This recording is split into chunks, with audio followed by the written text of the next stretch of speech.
Gente, eu estou aqui em mais uma palestra magna dessa quarta edição do maior Congresso Nacional de Enfermagem. Lembrando, pessoal, que as palestras magnas têm aquelas regrinhas para seguirem, aquelas regrinhas que vocês já estão acostumados. E eu estou hoje com ela, enfermeira, doutora Tatiana Mello. Tati, conta um pouquinho aí da sua trajetória na enfermagem para o pessoal aqui do CONINF.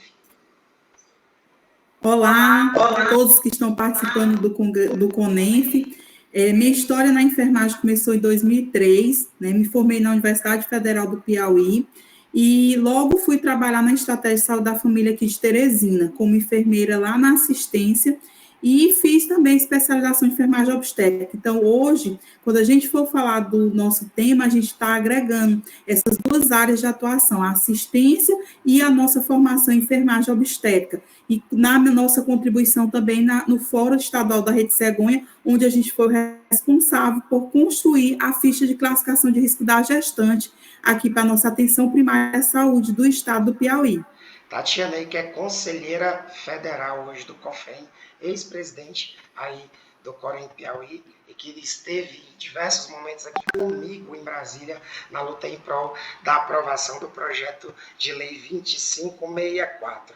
Mas, Tatiana, hoje, né, nós vamos falar de um tema extremamente especial e importante para toda a enfermagem brasileira. Não é isso, Tati? Qual que é o tema da palestra que você vai ministrar agora? Nós vamos falar sobre o acolhimento e a classificação da gestante, né? Esse importante tema para a atuação da enfermagem na atenção primária à saúde. Certo. E como você já falou aí, você atua já há bastante tempo, né, nessa área? Sim, já atuo desde 2004, né? Já se vai aí 17 anos de atuação, já fazendo quase 18 anos, de atuação só na atenção primária à saúde, onde a gente vem construindo uma atenção primária mais próxima da nossa população e com a cara da enfermagem. Cara, doutora, Tati, vou te chamar de Tati, tá? Assim, qual que é essa importância da classificação de risco da gestante durante aí o pré-natal? Explica para o pessoal do CONENF, já que aqui nós temos estudantes de enfermagem, enfermeiros, técnicos, auxiliares de enfermagem, e tem pessoas do público em geral. Conta aí para eles qual que é essa importância da classificação de risco. Quando a gente estuda a classificação de risco, a gente pode segregar a gestante em meios que elas possam ser assistidas, por exemplo, se ela tem um fator de risco, que ela não tem condição de ficar na atenção primária, ela tem que ser encaminhada para um alto risco. Por exemplo, quando ela tem uma necessidade tecnológica, de um atendimento com mais tecnologia, que na atenção primária não tem.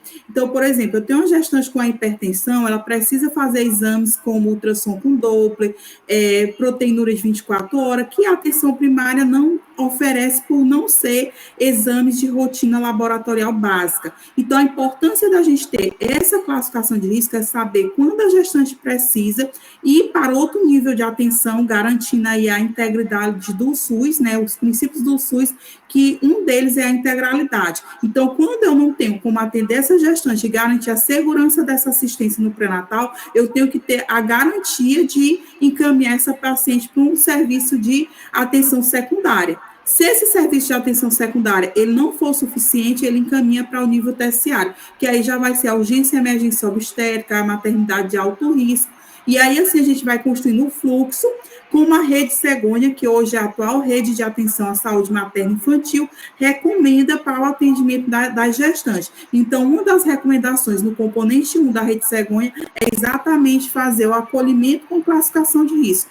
E aí, quando a gente fala de acolhimento, a gente tem que lembrar que o acolhimento não é uma sala da UBS, mas esse acolhimento ele tem que se dar desde a entrada dela, com o porteiro, marcação da consulta, que deve ser sempre atendida como demanda do dia, ela não tem que enfrentar a fila e nem ficar esperando um atendimento agendado, porque gestante deve ser prioridade, até porque o Brasil está aí correndo atrás das melhorias dos indicadores de saúde materna e infantil, principalmente porque tem nos Objetivos de Desenvolvimento do milênio e agora no desenvolvimento da sustentabilidade, que são objetivos pactuados a nível de Organização Mundial de Saúde.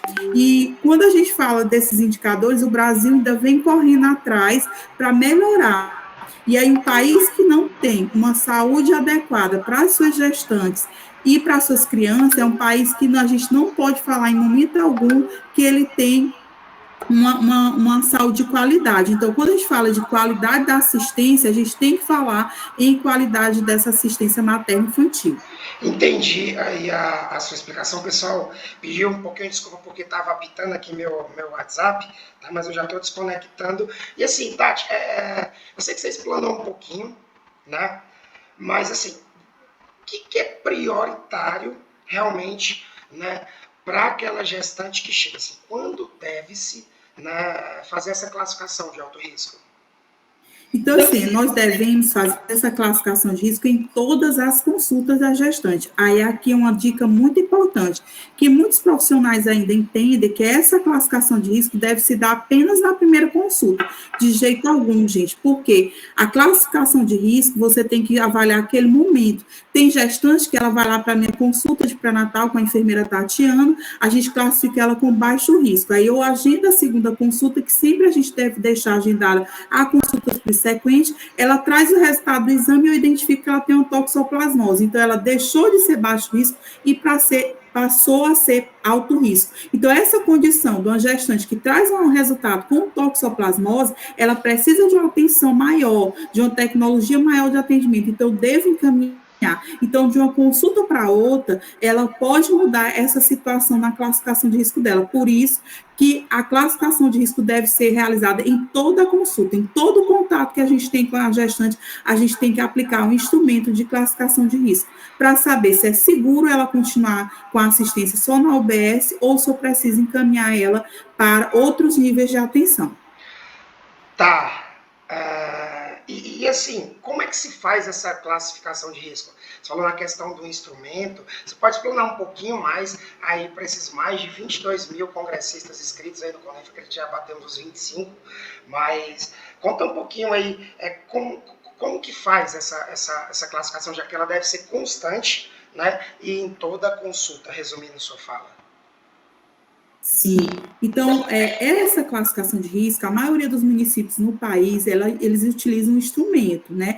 Geralmente, esses instrumentos, eles são institucionalizados pelos fóruns da Rede Cegonha, que é uma instância, acima das secretarias de saúde estadual, que congrega várias entidades da profissão, entidades da sociedade, representação social da mulher. Então, eu participei e fiz parte da construção do instrumento aqui do Piauí. Então, aqui no Piauí, a gente tem um instrumento que ele é recomendado para usar em todo o estado do Piauí. Inclusive, se vocês quiserem ter acesso a esse instrumento, é só ir no site da Secretaria do Estado da Saúde do Piauí e colocar ficha de classificação de risco da gestante na atenção básica. Então, eu participei da elaboração dessa ficha, na realidade, eu elaborei e passei pelo crivo da aprovação do fórum da Rede Cegonha. Então, a nossa ficha aqui da nossa realidade, ela tem todos os parâmetros que o Ministério da Saúde recomenda, ela é utilizada pela equipe de profissionais que trabalham na atenção primária, então, tanto o médico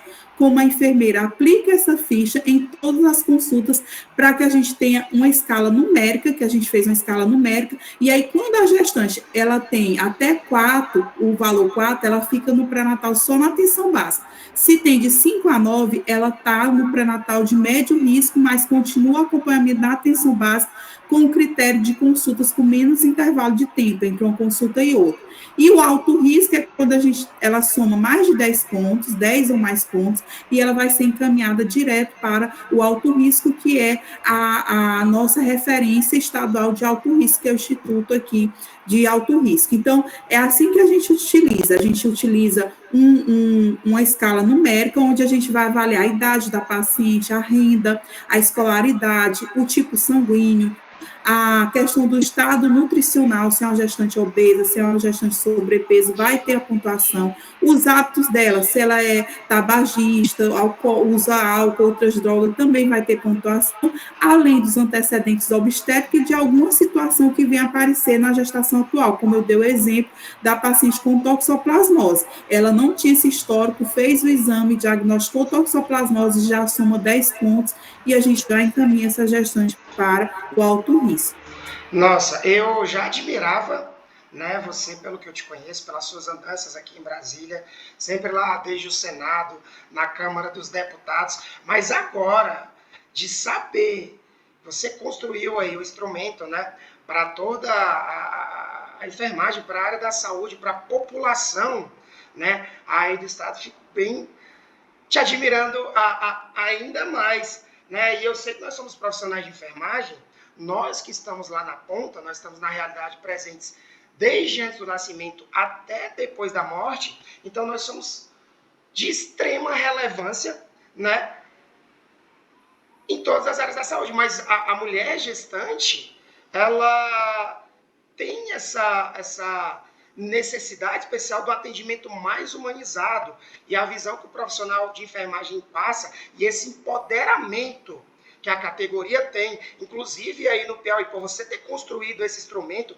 que é um instrumento que é aplicado, nossa, é simplesmente sensacional. Então, assim, fala um pouquinho da importância da atuação do profissional enfermeiro, profissional de enfermagem aí na classificação de risco da gestante na atenção primária da saúde, na APS.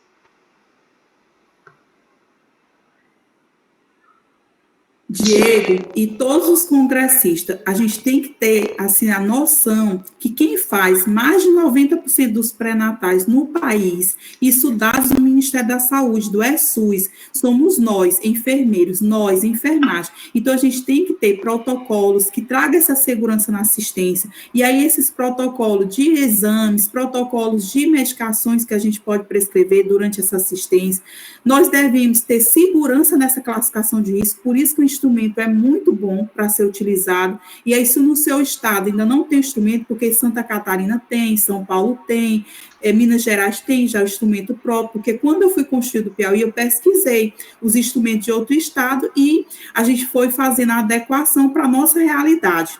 Só que muitos estados ainda não têm, os estados menores. Então, fica a dica, pode visitar, pegar o nosso instrumento e utilizar nessa classificação de risco. Se o estado que você trabalha ainda não tem o instrumento, você pode fazer uma adaptação para o seu município e assim trazer uma segurança nessa assistência à gestante. E aí o enfermeiro, ele participa nessa classificação de risco quando, em toda consulta de pré-natal, ele aplica o instrumento e ele tem a segurança de saber se ele está com a gestante, que ele pode acompanhar por ela ser baixo risco, se ele tem que encaminhar ela, ou até mesmo para urgência e emergência. Um dia desse eu fui atender uma gestante, ela estava com contração, 7 meses de gravidez com contração. Então, eu avaliei, vi que ela estava com ameaça de parto prematuro, encaminhei para urgência obstétrica, na nossa maternidade de referência, colocando toda a situação da gestante. Ela foi internada, conseguiu inibir o parto por 1 mês, o que fez o bebê dela não necessitar de UTI. Então, a função do enfermeiro, ele salva a vida da gestante e salva a vida do bebê, certo? E aí, nunca esquecer, toda a consulta, a gente não só pensa na parte de avaliação técnica, verificar a pressão, verificar os batimentos do bebê, fazer a medida da altura uterina. Nós, como enfermeiros, nós somos responsáveis pela educação em saúde também. Então, durante o pré-natal, é momento da gente educar a nossa paciente, educar para o aleitamento materno, educar para o parto normal. E aqui no Piauí, eu sou referência na humanização do parto, porque desde 2012 eu coordeno a Marcha pela Humanização do Parto, que é um evento grandioso que a gente tem no nosso estado e que, inclusive, agora virou uma lei estadual do parto humanizado, que é muito importante essa representação política, esses movimentos sociais que a enfermagem pode fazer, para quê? Para agregar mais saúde para a nossa população, e principalmente no início da vida. E aí a gente trabalha muito com essa classificação de risco, a importância da gente acolher a gestante bem, dela se sentir vinculada com o enfermeiro. Minha gestante, elas têm meu contato de WhatsApp, elas têm meu Instagram, elas me telefonam, elas mandam mensagem, porque esse vínculo é importante para elas. Elas estão num momento de mudanças hormonais, de muita ansiedade, principalmente quando é a primeira gestação. E nós, como enfermeira, a gente tem que ter todo esse contato e essa sensibilidade para assistir essa mulher durante o pré-natal. E aí, assim, professora, a enfermeira Tatiana, é obrigado eu dar meu contato? Não é obrigado, só se você sentir à vontade. Eu me sinto muito à vontade de ter esse contato mais próximo, até porque, para que eu fique segura que minha assistência está boa, elas me dão um feedback, elas dizem, eu fiz meu exame, eu vou na próxima semana, você tem uma agenda aberta na próxima semana que eu possa já levar meu exame. Quando elas sentem alguma coisa, elas me procuram. Eu tenho uma gestante que ela faz pré-natal no convênio com a médica obstetra e faz o pré-natal só com a enfermeira na atenção básica, comigo. E aí a médica passa a medicação para ela na assistência privada, no plano de saúde, e ela me manda a mensagem e pergunta se pode tomar. Então, veja qual é a confiança que ela tem no nosso trabalho. A médica obstetra passou, mas ela me pergunta se ela pode tomar. Aí eu pego, pode, a médica não passou, ela serve para isso, para aquilo, eu explico tudinho, me mande seu resultado de exame, ela manda, eu vejo. Aí o que é que ela diz? Ela diz, enfermeira, eu confio, eu pergunto por quê, você me explica o porquê que eu vou tomar. E ela só prescreveu, eu fiquei com medo de tomar. Então, veja a importância da gente ter essa sensibilidade para fazer acontecer o cuidado de enfermagem na prática. Nós somos profissionais da ciência do cuidar, né? E toda a prática da gente tem que ser baseada aí em evidências científicas, que inclusive nós construímos aí diariamente, igual você construiu esse material aí. E para a gente finalizar, na maternidade, como que funciona aí a classificação de risco? Conta para a gente, Tati. Certo. Aí, como eu falei, na atenção básica, o médico pode preencher, a enfermeira, mas na maternidade, quem faz a classificação de risco é só a enfermagem, a enfermeira junto com o técnico auxiliar de enfermagem. Então, eles trabalham em equipe, né, acolhendo essa paciente, fazendo essa classificação de risco, e aí, a partir dessa classificação de risco, na maternidade, a gente vai ver a prioridade de atendimento. O enfermeiro, ele não vai dar diagnóstico, ele vai ver a prioridade. O paciente que tem que ter atendimento médico imediato, o paciente pode esperar meia hora, o paciente que pode esperar 1 hora, 2 horas, 3 horas, e até aquele paciente que não tem necessidade de estar lá na maternidade e vai. Às vezes a paciente está com a menorreia, ela está com suspeita de gravidez, que ela poderia procurar o BS para não sobrecarregar a maternidade, e ela vai. Então, o enfermeiro faz um acolhimento, encaminha essa paciente para a UBS, e a paciente vai ser diagnosticada e iniciada o pré-natal na UBS. Então, na maternidade, a importância do enfermeiro ela é muito grande, porque ele tem que avaliar essa gestante e identificar. Por exemplo, se for uma gestante com uma crise hipertensiva, ela tem que ter um atendimento imediato do médico. Se é uma gestante que ela está com uma contração a cada 10 minutos, ela pode esperar até 1 hora para ser atendido, porque é uma condição urgente e não é emergente, tá? Então, a gente tem, inclusive, um material do Ministério da Saúde, que é um caderno Humaniza SUS, o volume 4, que ele trata só de acolhimento e classificação de risco em obstetrícia. E esse material é muito bom. Vocês aí, congressistas, que trabalham em maternidade, que querem fazer esse instrumento, lá no site da Secretaria de Estado da Saúde aqui do Piauí, a gente tem também esse instrumento da classificação de risco em obstetrícia, lá na maternidade, que aí a gente classifica por cores, de acordo com as cores de manchete, né? Quando é vermelho, laranja, amarelo, verde e azul. Então, a gente faz essa classificação com cores para a maternidade. E aí, a enfermagem, ela tem esse empoderamento para estar fazendo classificação de risco na maternidade e identificando a prioridade de atendimento, para que a gente perda menos mulheres, porque antigamente as mulheres chegavam, elas ficavam esperando na fila, aí a gente tinha lá uma mulher que ela só queria dar um resultado do exame para a paciente, primeiro ali, outra chegava em trabalho de parto, às vezes paria dentro do banheiro da maternidade porque não teve condição de atender por conta da fila. Hoje, com a classificação de risco e a avaliação de todos os pacientes, se chegar uma paciente com a demanda de cuidado mais rápido, ela entra na frente de quem chegou cedo e que não tem essa demanda. Então, por isso a importância também da classificação de risco estruturada nas maternidades. E aí a gente também teve um grande diferencial aqui no Piauí, quando a gente conseguiu implantar essa classificação de risco nas maternidades, não só aqui na capital, mas também no interior do estado. E aí hoje a gente tem enfermeiros obstetras atuando em centros de parto normal. Nós somos hoje o estado com o maior número de centros de parto normal, com a atuação da enfermagem obstetra do Brasil, apesar de ser um estado pequeno, mas é o que tem maior número de centros de parto normal no Brasil, não só cadastrado pelo Ministério da Saúde, mas os prefeitos viram a nossa qualidade da assistência, a satisfação das mulheres que eram atendidas pela nossa enfermagem, e eles patrocinaram o Centro de Parto Normal dos municípios dele. Para quê? Para que aquela mulher e aquela criança tivesse o direito de nascer na terra deles, e não ser deslocado 200, 400 quilômetros para nascer em outro município, muitas vezes sem a qualidade da assistência, porque muitas vezes não tinha o apoio da família.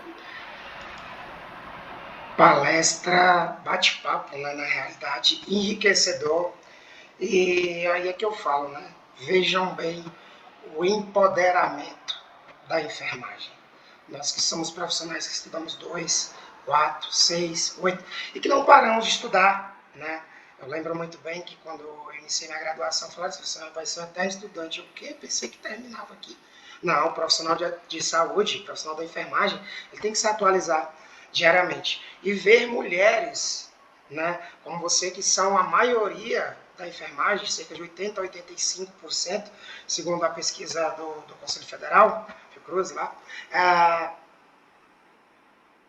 me faz ainda amar mais ainda essa categoria, porque nós estamos diariamente conseguindo esse empoderamento.